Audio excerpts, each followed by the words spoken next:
Assalamualaikum warahmatullahi ta'ala wabarakatuh. A'udzu billahi minasyaitonir rajim. Bismillahirrahmanirrahim. Alhamdulillahi rabbil alamin. Wassalatu wassalamu ala asyrafil anbiya'i wal mursalin. Sayyidina Muhammadin wa ala alihi wa sahbihi ajma'in. Allahumma rabbi syrah li sadri ويسر لي أمري واحلل عقدة من لساني يفقه قولي ولا حول ولا قوة إلا بالله العلي العظيم اللهم انفعنا بما علمتنا وعلمنا ما ينفعنا وعلمنا ما جهلنا وذكرنا ما نسينا اللهم يسر ولا تعسر رب تمم بالخير اللهم افتح علينا فتوح العارفين وفقنا توفيق الصالحين اللهم لا سهل إلا ما جعلته سهلا وأنت تجعل الحزن إذا شئت سهلا اللهم اجعلنا من السعداء المقبولين ولا تجعلنا من الأشقياء المردودين اللهم صل وسلم وبارك على سيدنا محمد وعلى آله وصحبه أجمعين والحمد لله رب العالمين. InsyaAllah kita sambung balik pengajian kitab Bulughul Maram yang dikarang dan disusung oleh Al-Imam Al-Hafidh Ahmad bin Ali bin Muhammad yang dikenali sebagai Imam Ibn Hajar Al-Asqalani, lahir pada tahun 773 Hijrah, wafat pada tahun 852 Hijrah, rahimahullahu subhanahu wa ta'ala wa nafa'ana Allahu bi'ulumihi fid darain amin.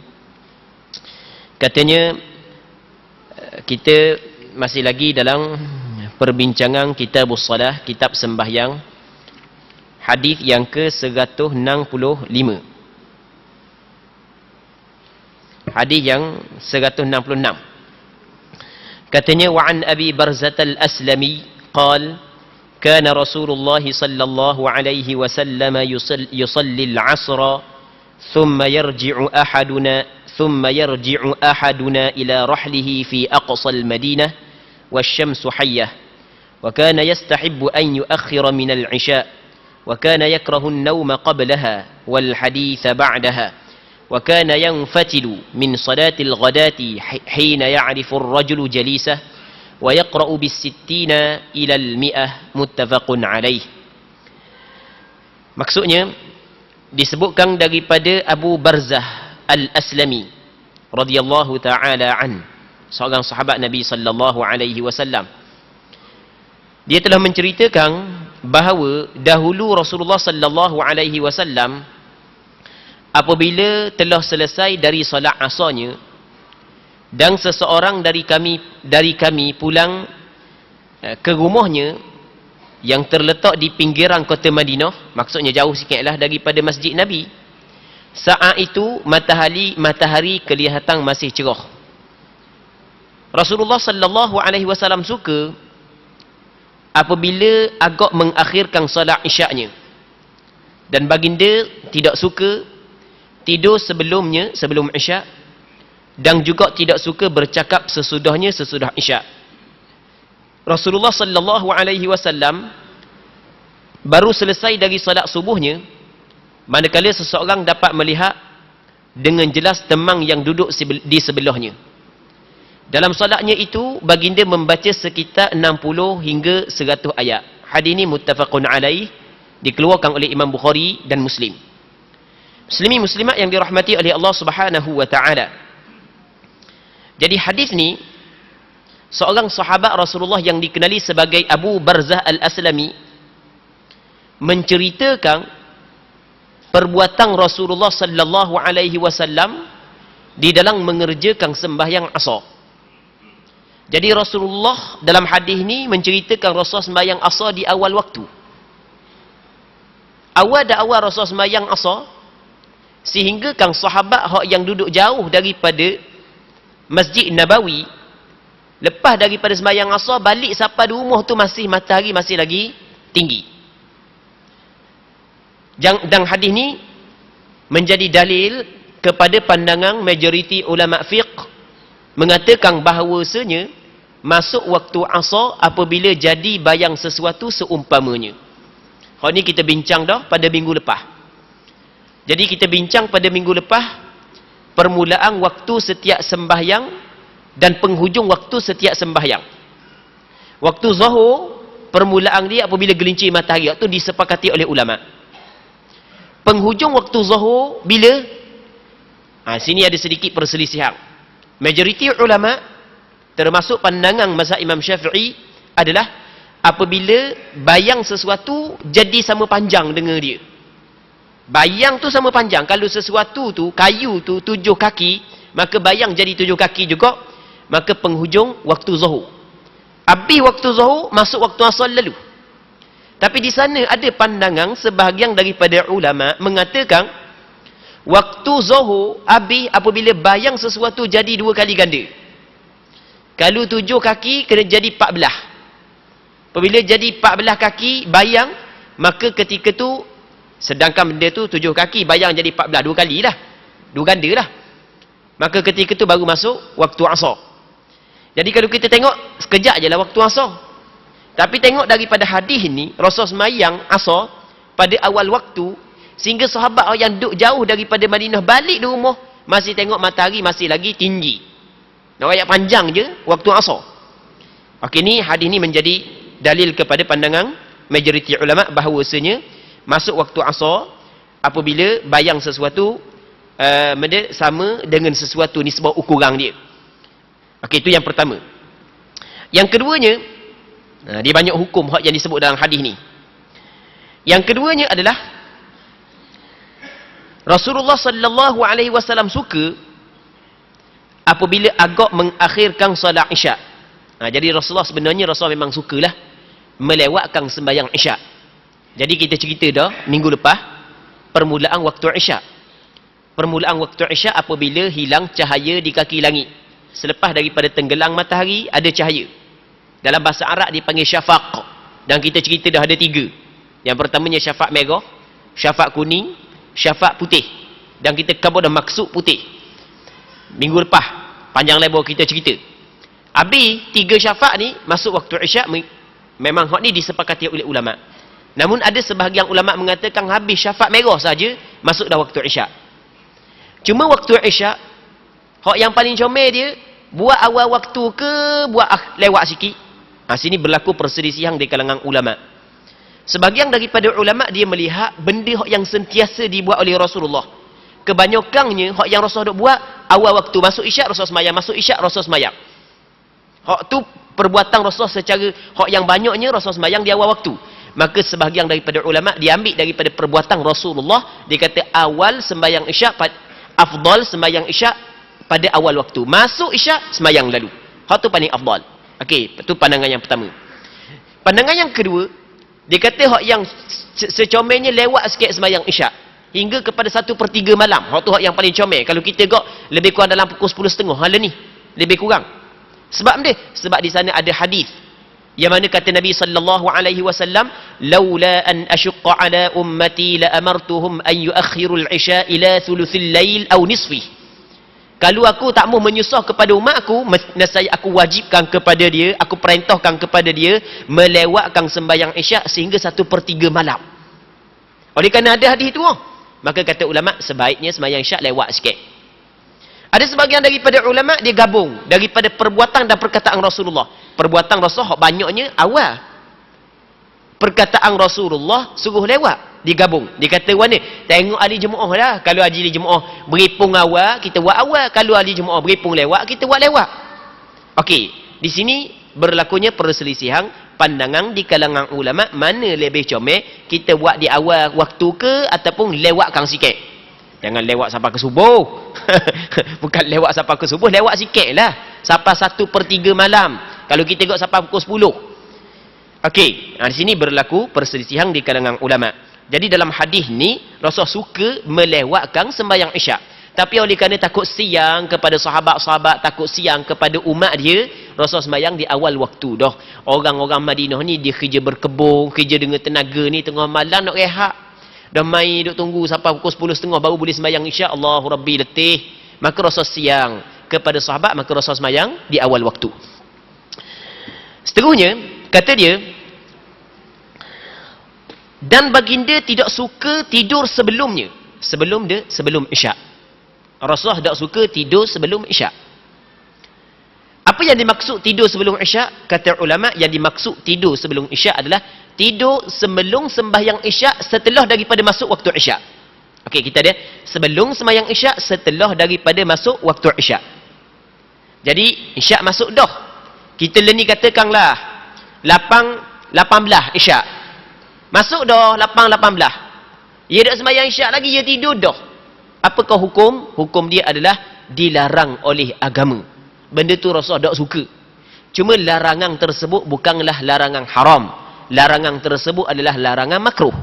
Jadi hukum dia makruh. Orang yang tak semayang lagi isyak setelah daripada masuk waktu isyak, dia tidur sebelum daripada semayang. Kalau nak tidur, kena semayang dulu. Baru boleh tidur.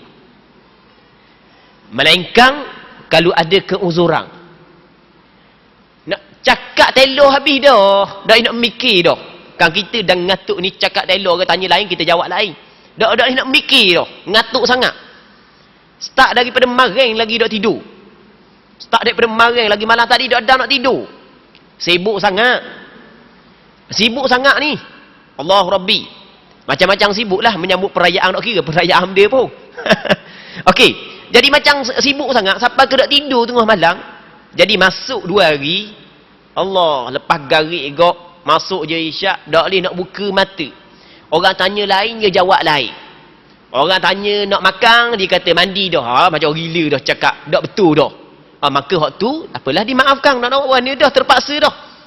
Fattaqullaha mastata'tum. Mungkin dia bertakwa kepada Allah sekadar mampu. Sekarang ni tak mampu dah. Siapa yang boleh tahan? Dan ngatuk tutup dalam air pun jenera. Kepala. Allah Rabbi. Maka kata ulama, kalau ada keuzuran lagu tu, dimaafkan, tak ada masalah. Tak ada benda-benda keuzuran, benda sengajeleng je. Masuk isyak, perangai lalu dah. Perangai lalu dah. Badan nguak sikit-sikit je, nguak sikit-sikit tu. Biasa duduk dalam majlis ilmu, nguak banyak lagi. Duduk dalam majlis ilmu, nguak banyak lagi. Nguak sikit-sikit tu biasa lah. Dia sengeleng. Masuk isyak, tak sembahyang lagi, dia tidur. Maka hukum dia adalah makruh. Berpandukan kepada hadis ni. Rasulullah tak suka. Dia makruh ni benda yang dilarang. Itu makna makruh. Cuma larangan tersebut bukanlah larangan mu'tamad. Bukan larangan yang putus. Buat tak dosa. Tapi benda tu adalah dilarang oleh agama. Tak comel. Jadi lepas daripada ni janganlah. Apabila masuk waktu isyak, kita pergi tidur sebelum daripada kita sembahyang. Muslimi muslimat yang dirahmati oleh Allah Subhanahu wa taala. Okey, kita kabur sekali lagi ya. Jadi hukum tidur setelah daripada masuk waktu isyak. Sebelum daripada semayang, hukum dia adalah makruh. Hukum adalah dilarang oleh agama. Larangan di sini adalah larangan makruh. Kena ingat makruh dilarang oleh agama. Kadang-kadang orang kita ni tak faham istilah. Dia kata, biar dia makruh je. Dan warna buat kan makruh. Makruh je boleh buat makruh boleh buat warna. Makruh tu dilarang oleh agama. Itu makna makruh. Apa makna makruh? Makruh ni adalah suatu benda yang dituntut oleh agama supaya kita tinggalkan. Di tuntutan ada tuntutan buat, ada tuntutan tinggal. Tuntutan buat 2. Wajib, sunat. Syarak suruh kita buat. Hak wajib syarak suruh kita buat. Hak sunat juga syarak suruh kita buat. Cuma tuntutan wajib, tuntutan mu'tamad. Kalau tak buat dosa. Manakala tuntutan sunat, tuntutan yang tidak muktamad, tapi tuntutan daripada syarak. Itu yang pertama. Yang keduanya, tuntut tinggal. Syarak suruh kepada kita supaya kita tinggal. Tinggal ni ada tinggal yang muktamad. Tuntut suruh kita tinggal ni muktamad. Tak boleh. Mesti kita kena tinggal. Yang keduanya, tuntut tinggal tapi tidak muktamad. Syarak larang kita buat. Itu makna makruh. Jangan awak cakap, makruh boleh buat. Tak kena. Makruh tu benda yang dilarang oleh syarak. Tak boleh kita buat. Cuma kalau buat, tak berdosa. Itu maksud dia. Jangan awak tukar istilah gitu. Allah Rabbi. Kita lah ni, kalau sebut kata, ni benda yang dilarang oleh kerajaan. Ni yang dilarang oleh raja. Oleh pemerintah. Allah Rabbi. Memang kita takut nak buat benda yang dilarang kan? Ni salah Memang kita takut nak buat. Dan patutlah kita takut. Salah di sisi undang-undang dunia. Tapi dalam hal undang-undang Allah Ta'ala, molek-molek adanya kita buat. Jadi di situlah kita dapat letak kemuliaan agama dalam hati kita lagu mana. Muslimin muslimat yang dirahmati oleh Allah Subhanahu wa Ta'ala. Jadi Rasulullah sallallahu alaihi wasallam melarang kita tidur sebelum daripada sembahyang Isyak, setelah daripada masuk waktu Isyak. Adapun kalau sebelum daripada masuk waktu Isyak, lepas daripada sembahyang Maghrib, dah masuk lagi waktu Isyak, adakah dilarang juga kita tidur?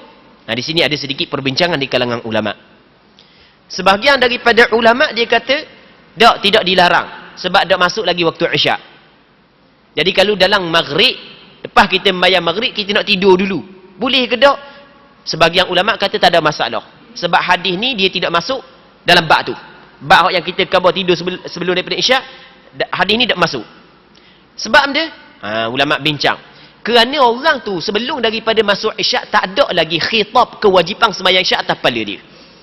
Kita kewajipan sesuatu sembahyang diwajibkan atas kepala kita apabila masuk waktu dia.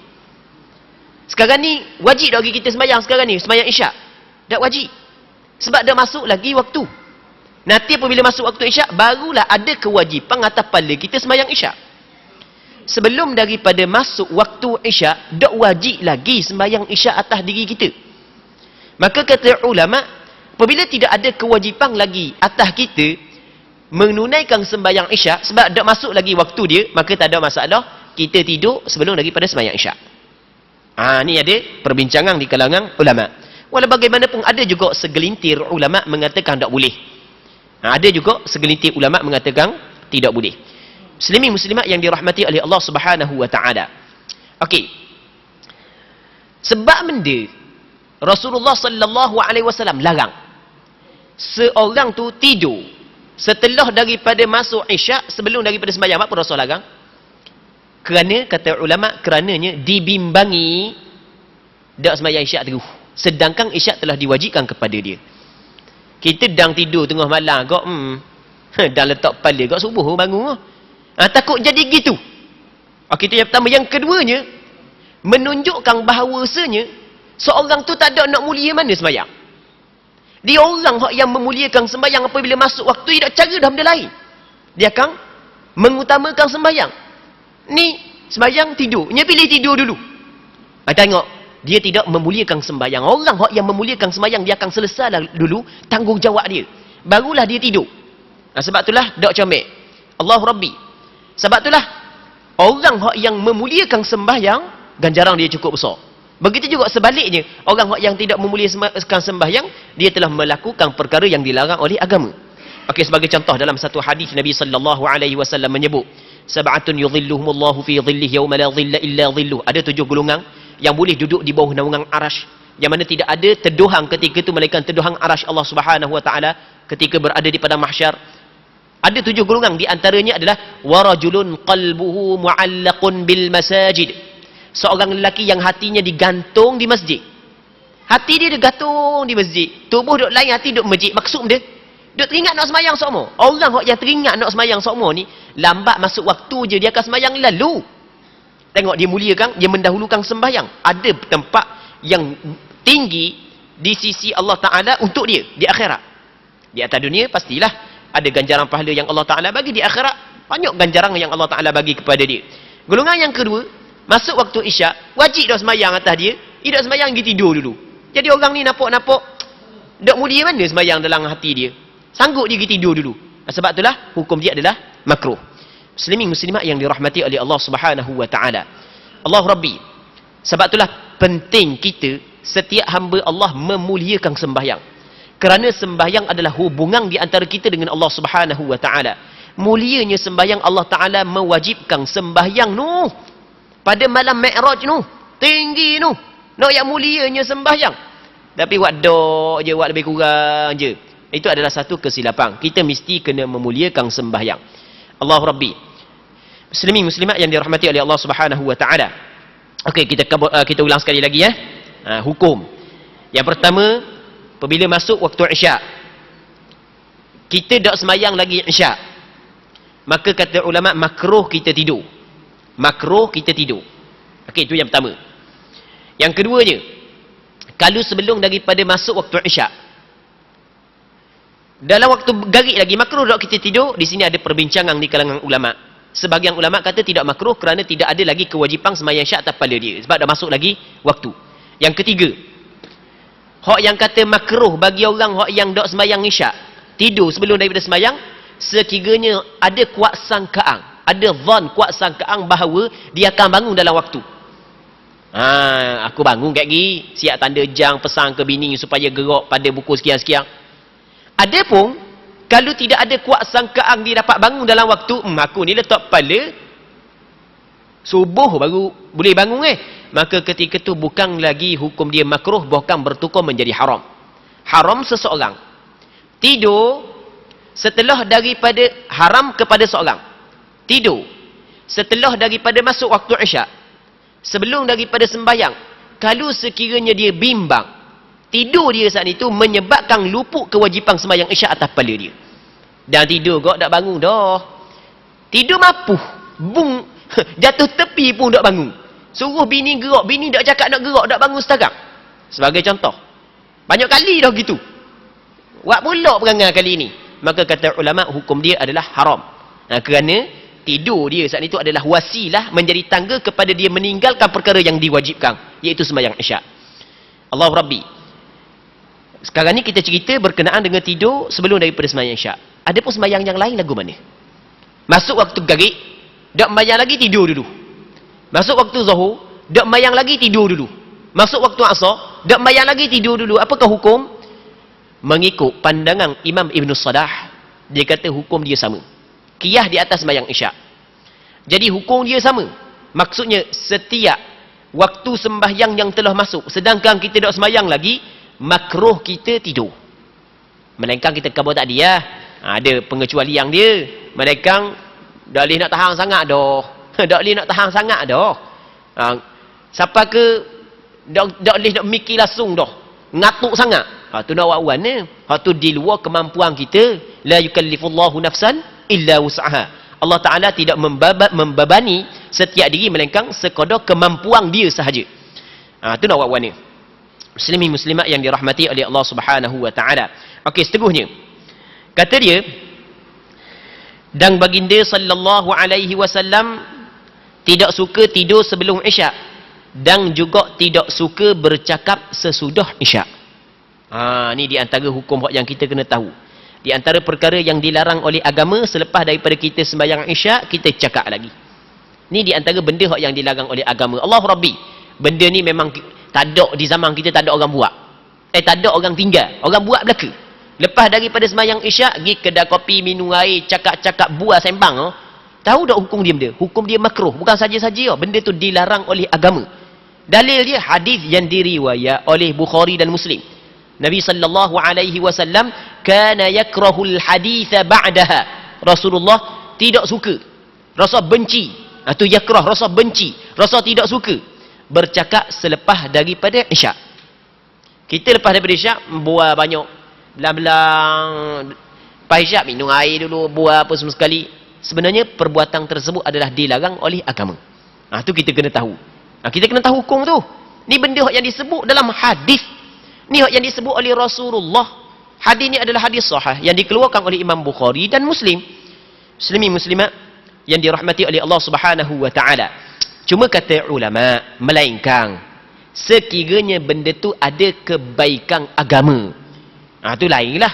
Contoh lepas daripada Isyak, kita baca Quran, kita duduk dalam majlis ilmu, kita duduk bincang agama, kita duduk bincang tentang maslahah manusia. Lagu mana kita nak buat lagu ni, nak ajak orang bagi kepada masjid surah, dan kita mesyuarat lepas daripada Isyak, tujuan yang baik, maka tu tidak menjadi masalah. Kerana di sana ada hadis yang diriwayat daripada Sayyidina Umar bin Al-Khattab radhiyallahu taala an.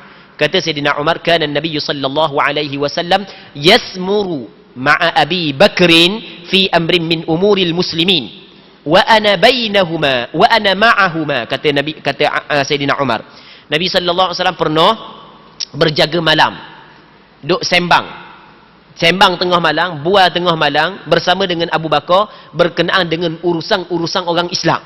Urusan orang tu, urusan orang ni, rasa bincang. lagu mana cara nak selesaikan, lagu mana pandangan Abu Bakar.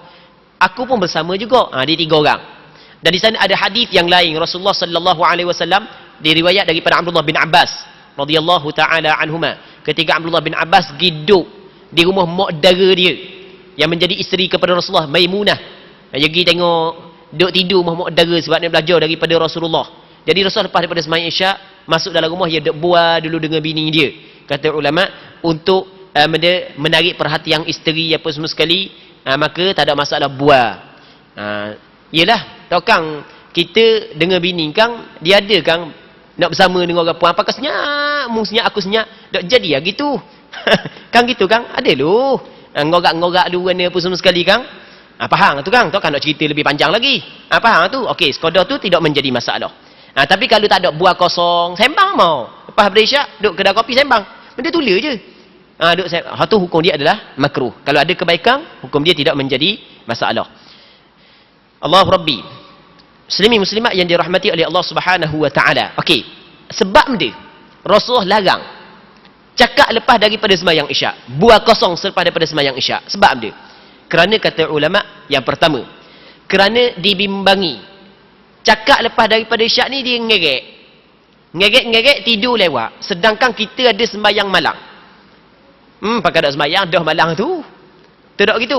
Kita orang yang jaga sembahyang malam main tidur lewat sikit agak, dak sedar dah. Sedar-sedar tok bila qomat tu boleh tahan sikit. Takut sedar pukul 6.30. Hak teruk lagi pukul 8.30 baru sedar. Tu teruk lagi. Dia sembahyang sunat, hak yang kita mulazamah, kita duk buat sama, dia hukum kita tinggal adalah makruh. Tu kena ingat. Benda hak yang kita duk buat sama, contoh sembahyang malam asal hukum sunat. Tapi benda tu kita duk buat sama, maka tinggal hukum dia duk comel. Maka untuk mengelak daripada kita saat ni tu tidur lewat sehingga kan kita tinggal sembahyang malam kita, sedangkan sembahyang malam sebagai wirid bagi kita, sebab itulah agama melarang kita cakap lepas daripada Isyak sembang kosong. Okey, itu yang pertama.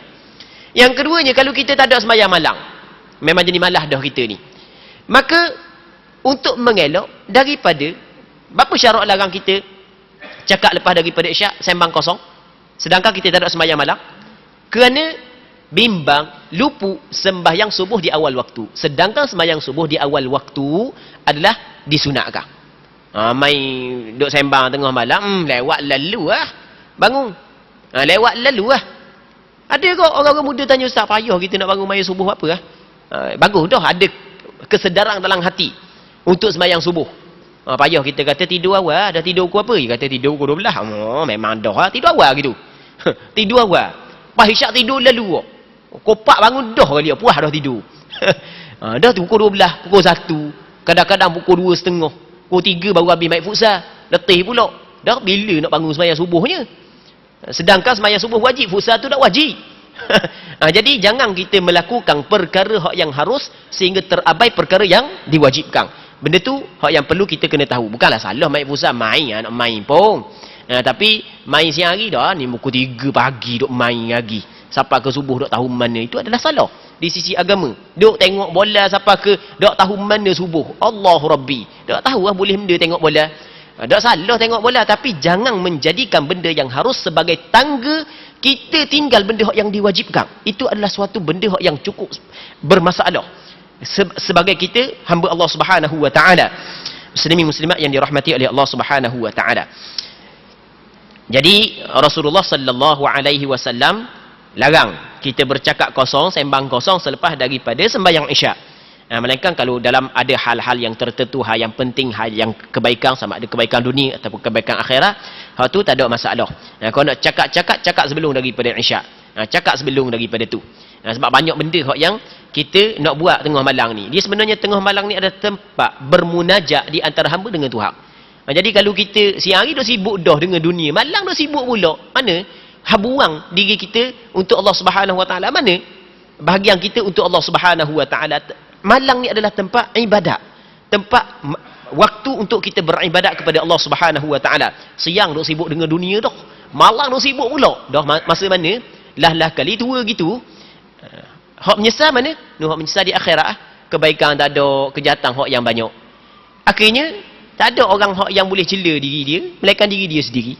Itu hak yang disebut oleh Nabi sallallahu alaihi wasallam dalam hadis qudsi. Kata Nabi sallallahu alaihi wasallam, Allah Subhanahu wa taala berfirman, "Ya ibadi, innama hiya a'malukum." Wahai hamba-hambaku, ni semua ni amalanmu uhsiha lakum, aku hitung belaka amalan. Allah Taala hitung belaka, suruh malaikat hitung belaka kebaikan kejahatan.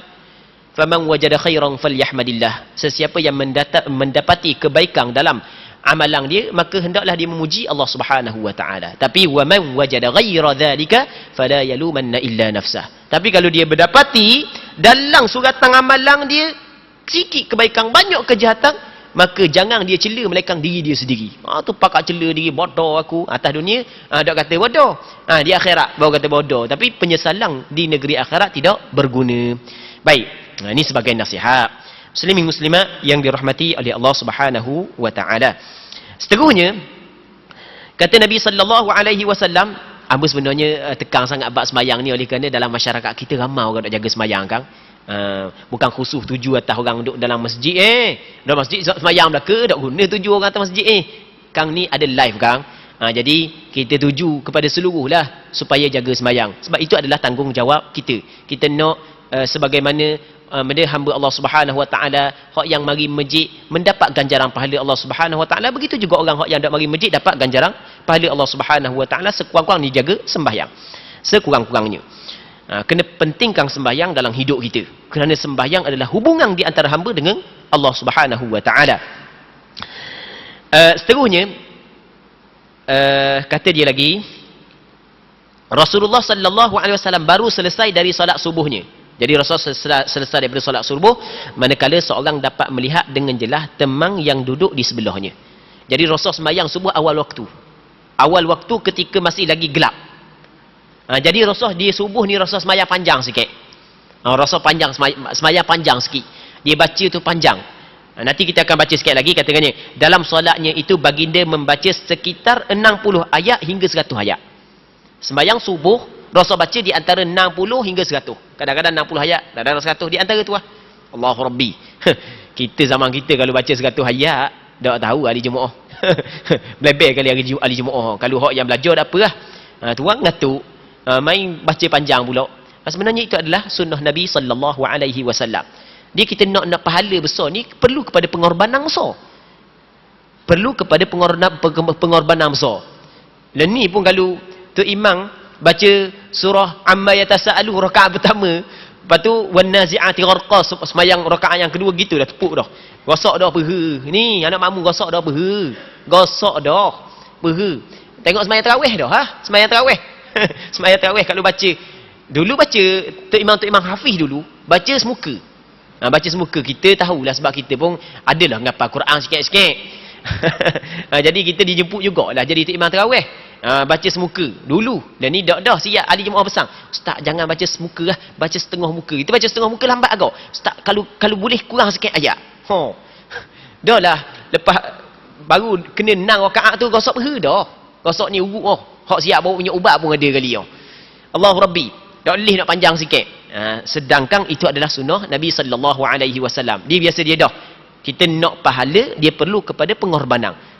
Besarnya pahala, besar juga pengorbanan kita. Rasulullah sembahyang subuh Rasul baca panjang. Sehingga kan sembahyang di awal waktu, apabila keluar fajar, sudah siapa orang kenal ada orang duduk tepi. Sebab di zaman Rasul tak ada api macam kita Di zaman Rasul tak ada elektrik macam kita Mari masjid gelap, mu tak kenal aku tak kenal mu, susun molek dalam sah. Lepas daripada sudah sembahyang, mu kenal dah aku tengok mu, mu tengok aku kenal dah siapa hak yang ada di tepi dia. Hak sebelum ni tak kenal pun. Dah sembahyang dalam gelap. Baik. Jadi Rasulullah sallallahu alaihi wasallam sembahyang subuh Rasul panjang sikit. Sampai ke 60 hingga kepada 100 ayat. Dan dituntut, disyariatkan kepada kita panjang bacaan untuk sembahyang subuh. Dalam Al-Quranul Karim ada ayat Allah Subhanahu wa taala berfirman, "Aqimis salata liduluki syamsi ila ghasaqil laili wa qur'anal fajri inna qur'anal fajri kana mashhuda." Allah Subhanahu wa taala kata aqimis salah, hendaklah mendirikan sembahyang liduluki syams, ketika gelincir matahari, sembahyang zuhur, ila ghasaqil lail, hingga masuk kegelapan malam, asar, maghrib, isya. Wa qur'anal fajr, dan mu kena sembahyang Quran fajar. Maksudnya Quran Fajar, kalau kita buka dalam kitab tafsir, Quran al-Fajr ay salat al-Fajri. Semayang Fajar. Semayang Fajar tu semayang subuh. Dan apa semayang subuh dinamakan Quran al-Fajr? Kerana dituntut dan disyariatkan kepada kita memanjangkan bacaan Quran dalam semayang subuh. Sehingga kan dalam Quran Allah Ta'ala meletakkan semayang subuh dengan nama Quran al-Fajr. Sebab benda kena comel sangat baca Quran panjang dalam semayang subuh. Inna Quran al-Fajri kana mashhuda. Sesungguhnya semayang subuh disaksi oleh malaikat. Malaikat pakat hadir menyaksi. Malaikat siang dan malam pakat hadir dalam semayang subuh. Allah Rabbi, malaikat menjadi saksi. Muslimin, muslimat yang dirahmati oleh Allah Subhanahu wa Ta'ala. Jadi Allah Rabbi, ini di antara anugerah yang Allah Ta'ala bagi. Ini di antara anugerah yang Allah Ta'ala kurniakan kepada kaki-kaki masjid. Bukan kaki-kaki je mari masjid. Kalau kaki kita pun tembor. Ngusik tu masjid tu mari kaki je. Jadi kaki-kaki masjid ni maksudnya orang yang hadir dalam mari sokmolah sembahyang jaga sembahyang Jumaat di masjid ni sebenarnya adalah anugerah daripada Allah Subhanahu wa Ta'ala. Khususnya sembahyang subuh. Kerana orang yang hadir awal sembahyang subuh, dia termasuk dalam golongan yang pernah didoa oleh Rasulullah. Di sana ada hadis yang diriwayat oleh Imam Abu Daud, Imam Tirmizi, Imam Ahmad bin Hanbal, tak silap ingat, dan beberapa orang ulama hadis yang lain. Nabi sallallahu alaihi wasallam berdoa, kata Rasulullah sallallahu alaihi wasallam, Allahumma barik li ummati fi bukuriha. Ya Allah, berkatilah untuk umatku pada awal paginya. Tengok Rasulullah doa supaya Allah Ta'ala beri keberkatan kepada umat dia pada awal pagi. Orang yang bangun semayang subuh mari masjid, ada keberkatan waktu dia. Allah Ta'ala bagi keberkatan. Banyak kebaikan yang mampu dia buat untuk hari itu. Allah Rabbi. Itu di antara anugerah yang Allah Ta'ala kurniakan kepada kaki-kaki masjid, yang diwajibkan kepada dia bersyukur. Seterusnya kata dia, وعندهما من حديث جابر والعشاء أحيانا وأحيانا إذا رآهم اجتمعوا عجلا وإذا رآهم أبطأوا أخرا والصبح كان النبي صلى الله عليه وسلم يصليها بغلس. Katanya Bukhari dan Muslim juga telah meriwayatkan pula melalui Jabir radhiyallahu taala an, Jabir bin Abdullah, yang telah menceritakan kadang-kadang baginda mendahulukan solat isyaknya dan kadang-kadang baginda mengakhirkan solat isyaknya. Tapi yang paling banyak Rasulullah awal waktu sembahyang isyak. Tapi kadang-kadang Rasulullah melewatkan sembahyang isyak. Apabila baginda melihat mereka telah berkumpul, maka baginda menyegerakannya. Dan apabila mereka melihat datang lewat. Apabila baginda melihat mereka datang lewat, maka baginda akan mengakhirkannya, melewatkannya sembahyang isyak. Sedangkan solat subuh baginda sallallahu alaihi wasallam mengerjakannya di saat pagi masih gelap. Gelap lagi, Rasul masuk waktu keluar fajar, Rasul sembahyang lalu. Waktu masih lagi gelap, Rasul sembahyang dah subuh. Baik, ini dalil kepada pandangan majoriti ulama, termasuk pandangan mazhab Imam Syafi'i bahawasanya digalakkan kita sembahyang subuh pada awal waktu. Tapi dalam mazhab Hanafi tak. Mazhab Hanafi dikata sunat kita isfarkan sembahyang subuh. Mana isfar? Cerah dulu. Biar nampak cerah tanah, baru sembahyang subuh. Dalam mazhab Hanafi. Ada dalil dia. Nanti kita akan sebut, pengarang kita, Imam Ibn Hajar Al-Asqalani, akan sebut dalil mazhab Hanafi. Hadis lebih kurang dalam 3 hadis lepas daripada ni. Tapi pandangan majoriti ulama, termasuk pandangan mu'tamad mazhab Imam Syafi'i, subuh, sunat kita buat ketika masih lagi gelap. Berpandukan kepada hadis yang diriwayat daripada Jabir bin Abdullah yang dikeluarkan oleh Imam Bukhari dan Muslim. Yang kita bincang saat ni. Seterusnya, wali muslimin min hadits Abi Musa fa aqama al-fajra hina shaqqa al-fajru wan nasu la yakadu ya'rifu ba'dhum ba'dha. Menurut riwayat Imam Muslim melalui hadis Abu Musa al-Asy'ari radhiyallahu taala anhu disebutkan bahawa Nabi sallallahu alaihi wasallam mendirikan solat subuh ketika fajar mula terbit. Ketika fajar mula terbit, terus Rasulullah sallallahu alaihi wasallam sembahyang subuh. Rasulullah tak tunggu pun sampai kecerah dulu. Namun orang ramai masih belum dapat melihat dengan jelas antara satu sama lain. Mu tak kenal aku tak kenal mu. Siapa duk tepi tak tahu. Cuma bayang je, tokoh gelap hitam. Tak apalah, dia bukan jenis menakut macam kita. kita ni nakut apa? Nampak bayang gitu tu lalu dah. Baik. Jadi masih lagi tidak kenal di antara satu sama lain. Seterusnya wa an Rafi' bin Khadij qal kunna nusalli al-maghriba ma'a an-nabi sallallahu alaihi wasallam fayansarifu ahaduna wa innahu la yubsiru mawaqi'a nabli muttafaqun alaih. Maksudnya disebutkan daripada Rafi' bin Khadij radhiyallahu taala an, seorang sahabat Rasulullah, telah menceritakan bahawa dahulu kami bila kami salat maghrib bersama Rasulullah, lalu seketikanya seorang dari kami pulang, maka ia masih dapat melihat tempat sejauh lemparan anak panahnya. Cerah lagi lah, selesai sembahyang maghrib. Maksudnya Rasul sembahyang maghrib awal, masuk je tenggelam matahari, Rasul sembahyang lalu. Jadi setelah selesai daripada sembahyang maghrib, kata sahabat, kita lepas keluar daripada masjid, kita nampak lagi sejauh, kalau kita panah tu jatuh jauh mana? Kalau kita panah, jauh mana panah jatuh? Masih lagi nampak sejauh tu. Dalam keadaan di zaman Nabi sallallahu alaihi wasallam tak ada lampu. Maksudnya Rasul selesai sembahyang maghrib, waktu masih lagi cerah. Dan hak itulah hak yang disunatkan. Seterusnya wa an Aisyah radhiyallahu taala anha qalat a'tama Rasulullah sallallahu alaihi wasallam dhata lailatin bil isya hatta dhahaba 'ammatul lail thumma kharaj fa shalla wa qala innahu lawaqtuha laula an ashqa ala ummati. Maksudnya Aisyah radhiyallahu taala anha telah menceritakan bahawa pada satu malam Nabi sallallahu alaihi wasallam mengakhirkan solat isyak-nya hingga sebahagian besar waktunya telah berlalu. Allahu Rabbi, lewat sangat dah. Tengah malam sungguh dah. Kemudian baginda sallallahu alaihi wasallam keluar untuk menunaikannya.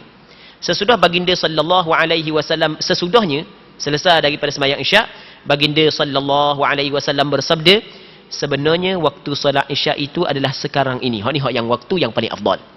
Lewat dah. Dan ada riwayat yang lain, sebahagian daripada sahabat tidur hatta takhfiqa ru'usuhum. Takhfiqa ni tunduk kepala dia, duduk sampai dada sampai hak yang berdekar pun ada. Dan hadis ni kita bincang dah sebelum daripada ni. Kita bincang dalam bab perkara yang membatalkan wudu. Di antara perkara yang membatalkan wudu adalah tidur. Melainkan tidur yang tetap papan punggung. Okey, dalil tidur yang tetap papan punggung tak batal wudu adalah dalil hadis yang satu ketika Rasul keluar lewat sembahyang isyak. Sampai ke sebahagian daripada sahabat tidur hatta takhfiqa ru'usuhum, tunduk kepala dia. Lepas tu Rasul pun keluar, Bilal bin Rabah qama, Rasul sembahyang isyak, pakak sahabat yang duduk tidur belakang Rasul bangun sembahyang isyak tanpa mereka itu mengambil wudu.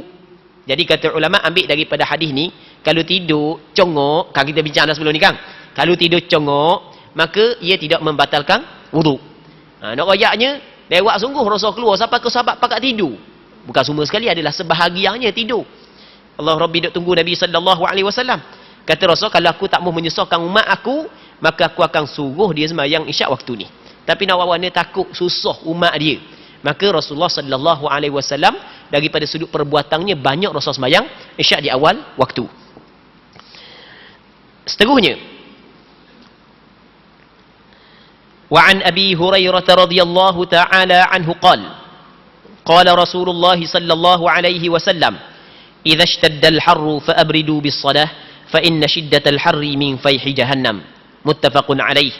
Disebutkan daripada Abu Hurairah radhiyallahu taala anhu telah mengatakan bahawasanya Rasulullah sallallahu alaihi wasallam pernah bersabda, apabila panas matahari sangat terik, maka teduhkanlah salatmu, kerana sesungguhnya cuaca panas yang amat terik adalah sebahagian daripada hembusan angin neraka Jahannam. Hadis muttafaqun alaih, Bukhari dan Muslim. Muslimin muslimat yang dirahmati oleh Allah Subhanahu wa taala. Sebenarnya hadis ni kita bincang dah pada minggu lepas. Kita sebut dah hadis ni pada minggu lepas. Kita cerita mana minggu lepas? Permulaan waktu Zuhur apabila gelincir matahari. Penghujung waktu Zuhur apabila jadi bayang sesuatu, panjang sesuatu. Sama panjang. Baik. Lepas tu kita bincang setiap sembahyang disunatkan kita sembahyang pada awal waktu. Kerana di sana ada hadis, sahabat tanya Rasulullah sallallahu alaihi wasallam, ayyul amali ahabbu ila Allah? Kata Nabi sallallahu alaihi wasallam, as-salatu ala waqtiha. Sembahyang dia yang paling Allah Taala kasih. Kalau itu Rasul kata sembahyang di atas waktunya. Ada riwayat yang kedua menyebut as-salatu fi awwali waqtiha, sembahyang pada awal waktu. Maka kata ulama berpandukan kepada hadis ni, sembahyang pada awal waktu adalah digalakkan. Melainkan ada pengecualian, melainkan sembahyang zuhur yang kita cerita pada minggu lepas. Sembahyang zuhur di negeri yang panas. Panas sampai ke 45 darjah Celsius ke atas Allah Rabbi, panas Maka kata ulama sebaiknya lewat sikit sembahyang zuhur. Biar teduh dulu sikit. Biar teduh dulu sikit berpandukan kepada hadis ni. Jadi sembahyang zuhur di negeri yang panas, maka sebaiknya lewat sikit, tidak sembahyang pada awal waktu. Sebab Rasulullah kata, idza ishtaddal harru fa abridu bizuhur, apabila bersangatan panas, mu kena sejukkan sembahyang zuhur. Maksudnya mu kena buat sembahyang zuhur ketika sejuk, ketika banyak dah teduhan, bayang pun panjang dah. Sebab dia fa inna shiddatal harri min fayhi jahannam, kerana sesungguhnya bersangatan panas adalah daripada hembusan angin neraka Jahannam. Baik. Okey, kita berhenti situ dulu. Untuk malam ni insya-Allah kita sambung balik pada minggu-minggu yang lain kalau sekiranya dipanjangkan umur. Wallahu subhanahu wa ta'ala a'la wa a'lam. Allahumma haqqiqna bittiba'i nabiyyika Muhammadin sallallahu alaihi wasallam zahiran wa batina. اللهم اجعلنا ممن يستمعون القول فيتبعون أحسنه. اللهم إنا نسألك الإخلاص في القول والعمل. إنا نسألك الإخلاص في القول والعمل. اللهم إنا نسألك الإخلاص في القول والعمل. صلى الله وسلم وبارك على سيدنا محمد وعلى آله وصحبه أجمعين.